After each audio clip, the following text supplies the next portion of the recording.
பேசுகிறோம். சந்தோஷமாக இருக்குது. படம் பார்க்குறதுக்கு வந்திருக்கோம். இதுக்கு முன்னாடி ரசிகனாக படம் பார்த்தேன். இப்போ ஒரு தொண்டனா படம் பார்க்க போகிறேன். அது ரொம்ப சந்தோஷமாக இருக்குது. ஆனால் சின்ன வருத்தம் ஒன்று இருக்குது. டிக்கெட் விலை வந்து 500 700ன்னு விற்கிறாங்க.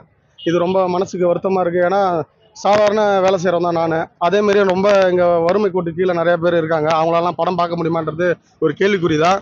இருந்தாலும் இந்த நிர்வாகத்தில் இருக்கிற இந்த விழுப்புரம் மாவட்டத்தில் இருக்க முக்கிய நிர்வாகத்தில் இருக்கிற ஒரு சில நிர்வாகிகள்லாம் அந்த ரேட் அதிகமாக விற்கிறது அவங்க தான் ஷோ எடுத்து விற்கிறாங்க. இதை தயவு செய்து இதுமாரி இதுக்கப்புறம் அதை விற்கக்கூடாது. ஏன்னா இதை விற்று இதில் என்ன லாபம் சம்பாரிச்சு என்ன பார்க்க போறேன்னு தெரியல. ஏன்னா இதுக்கப்புறம் விஜய் வந்து மக்கள் பணியில் ஈடுபடுறாரு. மக்களுக்காக நீங்கள் சேவை செய்யணும், மக்களுக்காக நீங்கள் இது பண்ணணும்.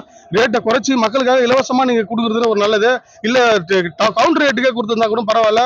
நீங்கள் இதில் ஏன் லாபம் பார்க்குறீங்கன்னு தெரியல. இந்த நிர்வாகிகள்லாம் மேல் இடத்துலேருந்து இதை ஒழுங்குபடுத்தணும். இந்த நிர்வாகிகள்லாம் தூக்கிட்டு படித்த இளைஞர்களையும் சமூக பணியில் உள்ள அவங்களையும் கட்சியில் இதில் சேர்க்கணும். இந்த பழைய நிர்வாகிகள்லாம் தூக்கிடணும்னு நினைக்கிறேன். இது என்னுடைய வேண்டுகோள். டிக்கெட் வந்து இப்போ 500 700 விற்கிறாங்க. அதுக்கு முன்னாடி வந்து ஜனாஸ்லாம் கவுண்டர் டிக்கெட் தான் நாங்கள்லாம் பார்த்தோம். ஒரு 200 150 ரூபாய் பார்த்தோம்.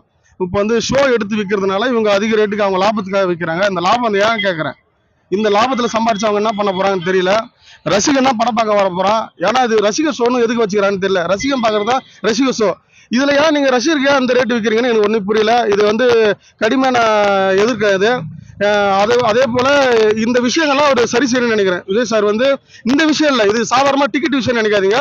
இந்த விஷயத்துல மக்கள் பணியில இதுல காசு பார்க்கறவங்க நாளைக்கு வந்து சமூக பணியில ஈடுபடும் போது எப்படி இவங்க மக்களுக்காக நல்லது செய்வாங்க.